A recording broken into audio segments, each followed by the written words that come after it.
Welcome to Your Need to Know. I'm your host, Catherine Reed, and joining me today is Laura Yager of the County Executive's Office here in Fairfax. Welcome, Laura. Thank you.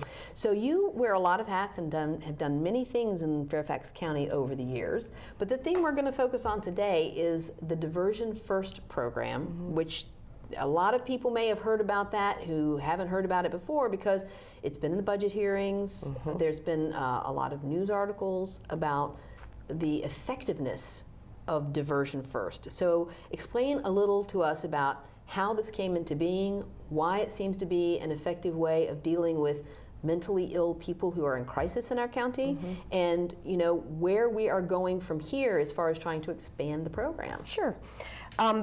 Back in 2015, a group of people got together, including our Sheriff, Stacey Kincaid, our police chief, chairman of the Board of Supervisors, Sharon Bulova, and really started talking about the need to see some changes in the way our criminal justice system interacts with people with mental illness. We know that people with mental illness don't do well in jail. They don't receive treatment in jail, but in many ways across the country, jails have become our de facto behavioral health facility. And there aren't good outcomes there. And do you see that part of that being some of the funding cuts in mental health? Here in Virginia, I've seen it erode over the years. We like to talk about how mentally ill people need better treatment, better care. We need to deal with them more effectively. But if you follow the money, I'm not seeing where the funding is. Right. So I think over the years, over many years, that is exactly what's happened. So local resources have dwindled. When people are in crisis, or when people are acting oddly, or when people are breaking the law for minor violations, it's a natural fit that they're being end arrested. Up in jail. Correct. But mental illness, let's make that point, in and of itself is not a crime. And so you end up with people in a jail that, other than a minor charge, and I think there is some minor charge, their only crime is that they're in a mental health crisis. Right. And so this is not working out well. Right. And across the country, we see how mental illness has been criminalized because people, if you and I were hanging out at the 7-Eleven and the manager said, no loitering, you need to go, we would leave. Go. Right. Someone who might be experiencing a mental health crisis may not even understand what's being said to them, and they may hang out, which could result in a trespassing charge. Right. Most of us are not in a mental health crisis aren't going to be charged with trespassing because we leave. Right. So, and that starts a cycle of involvement in the criminal justice system. Well, I have great respect for Stacey Kincaid. I really do. And I think she, before she ever ran for sheriff, she was 26 years in the sheriff's office in Fairfax. And so she saw all of this, and I think she referenced going back to the 1980s, walking through the jail and realizing that it was like walking through a psychiatric ward, and that this was not how a jail should operate. And so those seeds with her were planted a long time ago, and then she became sheriff, and then suddenly she was in a position to move this forward as a priority. Yes, and she actually organized a contingent from Fairfax County to travel to Bexar County, which is where San Antonio is, to really look at their real national model in creating a diversion-oriented system of care. So people from the police department, the CSB, the sheriff's office, went there and really looked at their entire system and said, this is it. This is what we want to do. So you were able to implement it fairly quickly as government programs go. Yes. Yes. Well, we've only just begun, but when we launched in 2015, started a stakeholders group to come together, really began to realize that our workforce needed training.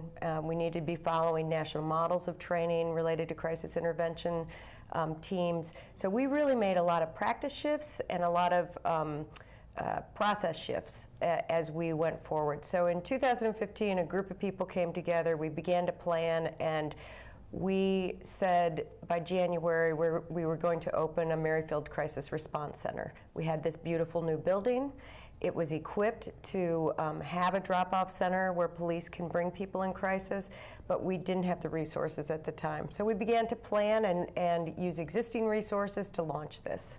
And so, in that, as you said, this is a work in progress, and so it's not staffed 24/7. I think it's staffed from 11:30 in the morning to 2 a.m. Right. 7 days a week.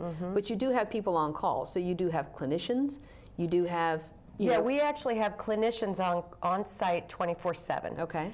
We don't have law enforcement on site 24/7. So the long-term best practice goal is to have 24/7 law enforcement staffing there, so that anytime an officer on the street encounters someone in crisis, they can bring them to the Merrifield Crisis Response Center for an intervention to be looked at. For Right, and so you're basically triaging to Yes. figure out where they belong, because some of them might need to go to jail, some of them might need to go to a hospital. You know, some of them might need to stay. So you're basically assessing, where does this person fit in our spectrum of services? Yes. Okay. So moving forward, I think you're starting your second year now, second Yep. full year? We just started our second year. And so you've got funding for 3 years, is my understanding, but we need some additional funding to expand the program here in the second year. Yes, we actually have funding. We created, when we started planning, we created a budget for a few years to really, our predictive budget of what we thought we needed to do to roll out a diversion-oriented system of care. In the first year, we focused mostly at the Merrifield Center and standing up this crisis response center. In the advertised budget for the county this year, that second year of funding was not included. So we're not being cut. We still have the funding we had, and that will continue on. But the second year of funding we didn't have. And in our original budget plan, I believe it was about $5.3 million. So that's at zero now. So, and we've done a lot of planning and working about what we really need to do to move forward. Right, and you've got, and I hear great enthusiasm from the police department and the deputy sheriffs. I am hearing I think the model they use is the Memphis model. Yes. And so police officers are getting training in the academy. There's additional training that's being given at the 2-year mark, I believe, to give police on the streets and the deputy, and they are two different aspects of law enforcement that people confuse or conflate as being the same, and they're not. The deputies run the jail too, and police are out on the street. But the training is in place, and so resources are being expended to basically give skills to the people who come into the first contact, with these folks. So do you see resources being given to that aspect, maybe completely separate from the crisis center, but more resources being given toward that kind of training? That training will continue using existing resources, and there's a huge commitment from both our sheriff's office and our police department to continue that. The national standard is to train 25% of your workforce, so we're approaching that, but trainings occur monthly. We have a CIT coordinator within the police department, and a mirror position in the sheriff's office that coordinate all the training. It's a 40-hour training, so this is no small undertaking. Right. Also, if you think about the size of Fairfax County and the size of our police department, our sheriff's office, we are the biggest in the state, and I'm not saying that to brag. I'm saying it from a systems change perspective. To move the culture to a diversion-oriented culture, to get a workforce trained up, is a huge undertaking. So it will be multi-years, but those resources will stay. There's a huge commitment to do it. CIT training occurs almost monthly. Also, all of the dispatchers will be trained, and all the surrounding police departments within our jurisdiction are also being trained.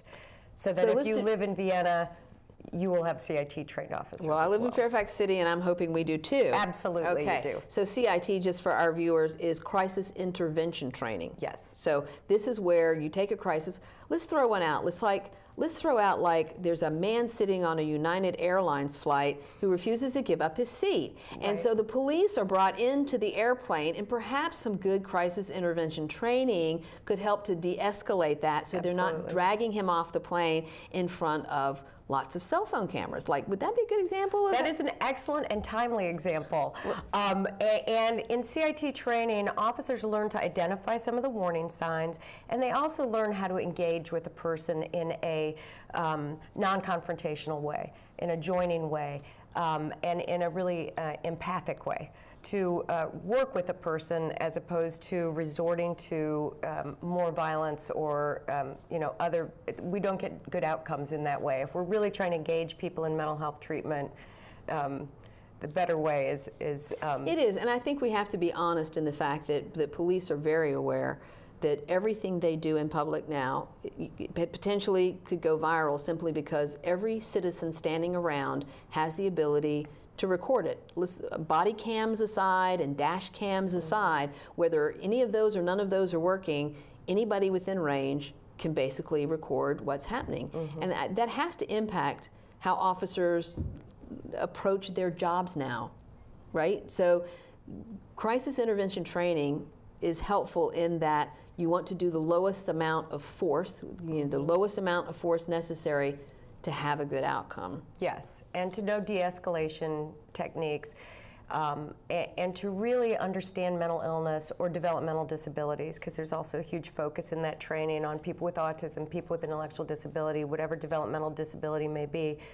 To understand why, if an officer might be issuing a command and there isn't a response, it may not be because a person is trying to be bad. Right. It may be because they can't.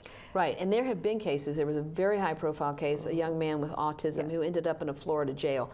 That whole thing was so horrible, and it was horrible for the parents in our community to realize that their teenage son could end up in that situation. I mean, I think I know a lot of parents in the autism community, and that is their greatest fear, is that their child will be harmed in an interaction with police because the police are unaware their child is autistic.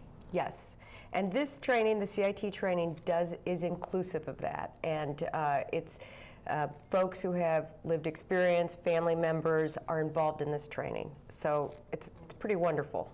It is, and it's good that you're kind of including the larger community to come in to help. To me, community is everybody comes together because you have a common goal. Police, I don't think, want to use force if they don't have to. I don't think that they want to escalate to the point where somebody gets hurt. On the other hand, they're charged with keeping us safe. Right. And in a split second, you make that decision as to what thing is most important. So I agree with you. And when we come back from this break, we're going to talk with Laura some more about this program, what's been invested, and what the plans are for the future of the Diversion First program here in Fairfax County. It's something that impacts everyone who lives here. And so I hope you'll really focus on the fact that if you don't know about this program at this point, that by the time the show is over, this is the thing you will have needed to know today. So please join us after the break. Why is Connor having trouble focusing in school? Having trouble finding Connor's middle school? Would you like directions? No, why is Connor having trouble focusing in school? Finding lowest airfare to Istanbul. No, I'm tired of fighting with him over homework. Home, walk, restaurant. Need a review? No, I need help. He's very smart, but his mind wanders. He's disorganized. I think I understand. Oh, good. French fries. Finding best potatoes. No! Russet. Fingerling. Yukon Gold. Why don't you understand me? Sorry, I was trying to show how Connor feels every day. Frustrating, isn't it? Redirecting to understood.org. For the 1 in 5 kids with learning and attention issues, this is what life can feel like. Explore understood.org, a free online resource about learning and attention issues, designed to help your child thrive in school and in life. Understood.org, because understanding is everything.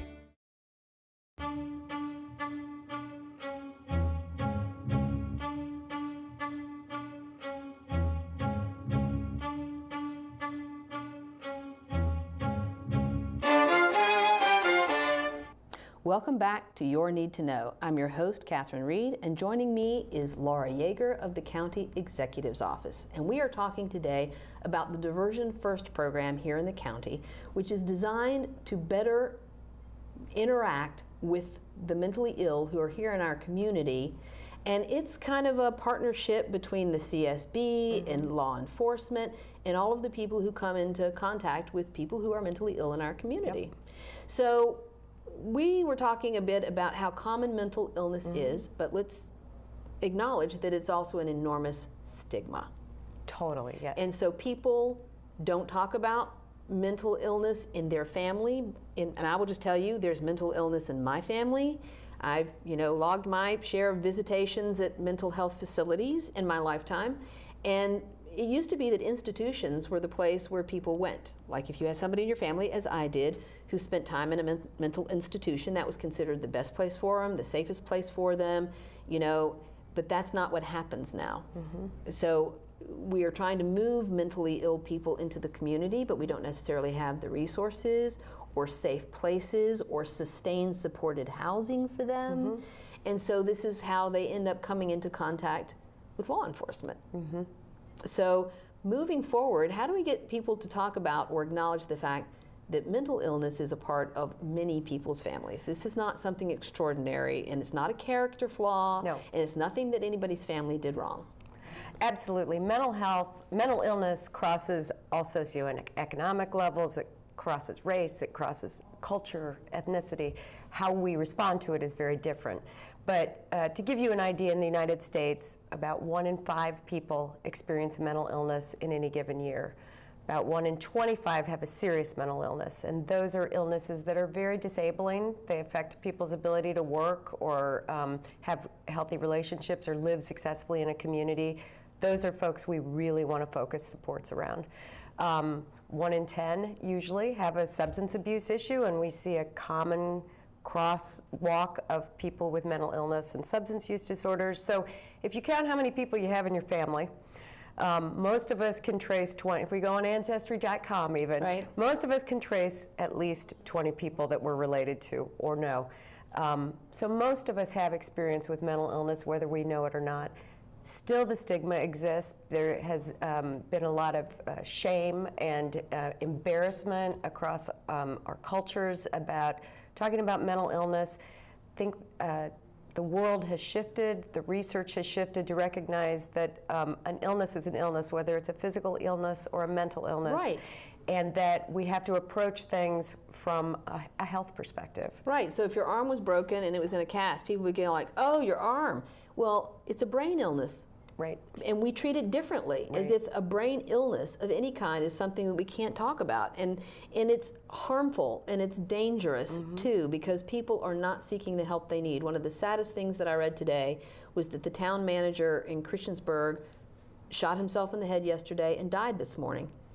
And you think to yourself, where was the support network when he needed it? I mean, you can't always prevent suicide, but this is something that we have become accustomed to hearing about. It almost makes me think that we've become numb to these stories. Yes, it's the common nature of mental illness, the stigma attached to mental illness, and moving our kind of belief and value system to seeing that illness is illness is illness is so important to being able to talk about it. Having conversations about mental illness and normalizing that is so important. We do a class called Mental Health First Aid. For the general public, we've trained half of the sheriff's deputies, but that is really a course to help anybody, not a clinician, anybody in the community be able to identify someone in crisis. You don't have to diagnose a person, but knowing basic skills to intervene and help them and get them the help that they need. So mental health first aid, I love the idea of that, and how can we deploy that better in the community? Is this something that you could even take into the school system? We have taken it into the school system, and we do customized trainings. We also do regularly scheduled trainings. So yes, and an example at the courts. We've trained almost all the administrative staff who interact with people who are in high-stress environments, who are troubled oftentimes. So they've learned how to better interact with their customers. We've trained all the magistrates who are encountering people all the time who are in high levels of stress and distress to be able to better identify and intervene with folks. So going forward, I know that there's talk about trying to get a mental health docket, which we don't have here. I think there's one in Norfolk, but there is work that you do. Yes. Preparatory, pre-trial work that you do to try to help facilitate. Yes, our court system has been, we have wonderful partnerships across the justice system. In 2017, it'll be the year of the courts, because that's really where our focus is right now. And what we've discovered, some of us naively said, oh, we'll start a docket. But as we've discovered, it's a little more complicated than that. There are standards and requirements to do a specialty docket in Virginia. And we're possibly working toward that. But what we are engaged with is figuring out ways at the pretrial level that we can influence people's ability to seek mental health help. So when someone's arrested now, CSB staff and court services staff are going in at 6 a.m., looking at those individuals, doing an assessment to determine, is there some mental illness here? Do we need to look at a further assessment before they ever go before a judge, so that there can be a recommendation made? Well, you would think that the court system would welcome this too, because you're seeking appropriate treatment. Yes. And I would say with drug addiction, it's the same thing. If you're putting somebody in jail because they have a drug problem, that's really not the answer. And putting a mentally ill person in jail or in prison is not really the answer, because the problem does not fix itself or Right. go away. And it creates a cycle of ongoing involvement in the justice system. So a person can go in on a low-level charge, they may get released on time served, they go back out into the community if they don't have housing or supports or other things. The odds aren't good that they're going to have positive outcomes. So we see this cycle that we're trying to break. The court system is very supportive of this effort. They're focused right now on setting up practice changes at the pretrial level and really influencing getting people to treatment at that time. So by the time they have their day in court, there are some things that hopefully have started to stick in those people's lives that are positive. So going back to the Merrifield Crisis Resource Center, MCRC. Yes. How do you see that playing out as you further develop the program and bring services out, whether it's awareness or it's better training with your law enforcement personnel? How do you see that growing out from that core over the 3 to 5 year plan? Okay, I think all of those things that you've mentioned, the workforce development will continue, the community awareness will continue. With Diversion, we have a communications team. Their whole job is to really be out educating community groups, advocacy groups, and organizations about when you call 911, if someone's having a crisis, ask for a CIT trained officer. So wow, these are that's basic great. practice changes, and as our CIT trained law enforcement officers increase, that capacity increases as well. So educating people about that, educating our workforce about mental illness. At the MCRC, as more officers are trained, they will bring more people in mental health crisis. So we're seeing our numbers explode there. That will continue. Right.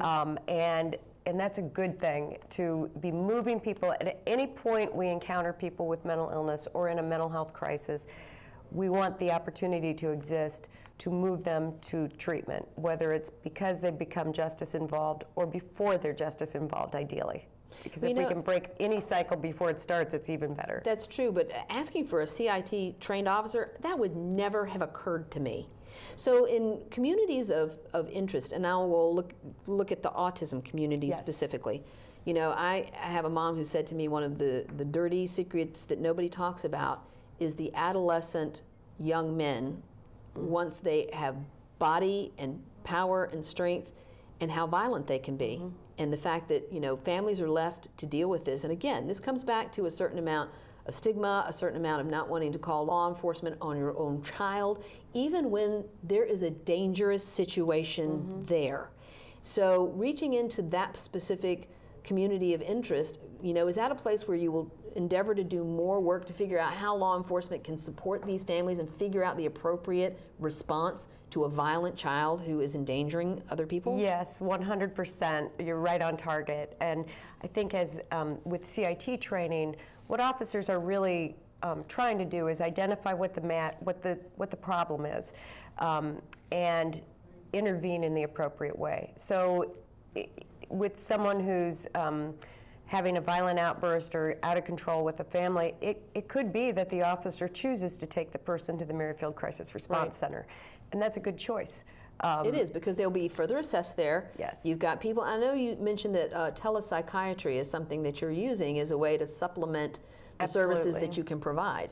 I had not heard of that, but that's awesome. Yes, it's and the Merrifield Crisis Response Center is unique in the state in that we do have the 24/7 coverage. It's not just on call, but when we don't have a psychiatrist on site, that on-call capacity exists. And that's amazing because it just redoubles your resources that you can bring to an immediate problem. Yes, absolutely. So that's good to know because I know that the autism families struggle on a lot of levels, but you know, young men who I would say probably between the ages of 16 and maybe 20, 21 are of great concern. And it's very interesting to me too that, you know, you look at the Sandy Hook school shooting and the situation with that young man. There are young men, for whatever reason, who are in about the early 20s range who go through these psychological mental health crises that lead them to violence. And I could name all of the ones that have happened in the United States, but I won't. And people will say, well, it wasn't the guns, it was the lack of appropriate treatment for somebody who was mentally ill. And so looking at the data we have, are there better ways to try to be preventative somehow in focusing on our attention where people are not getting treatment? If a family knows that they've got a child that they're concerned about, but they don't want to call the police, or, you know, it's a very dicey thing to make these assessments yourself. It is, and oftentimes in the age group you're talking about is often when mental health issues emerge. Right. So when we're talking about hormone changes, we're talking about this age, it's a common occurrence that mental health disorders emerge. For families and for individuals, they often don't know what's going on. I mean, it's mysterious and unique and different. So the more we can help people understand what some of the signs and symptoms are, that's great. And the more we can intervene. I'll give you one example. We have a relatively new program at the CSB called Turning Point. And it's designed to serve individuals who are between around 16 to 25 who have experienced a first episode psychosis. So it could be someone who's gone to college and something happens and they experience a psychotic break. This program which is life-changing. Right. They may be hospitalized. It may be out of left field for a family that they didn't even know these symptoms were emerging. So for the individual can get involved in this program, supports are wrapped around them and the family, and they can get services that they need.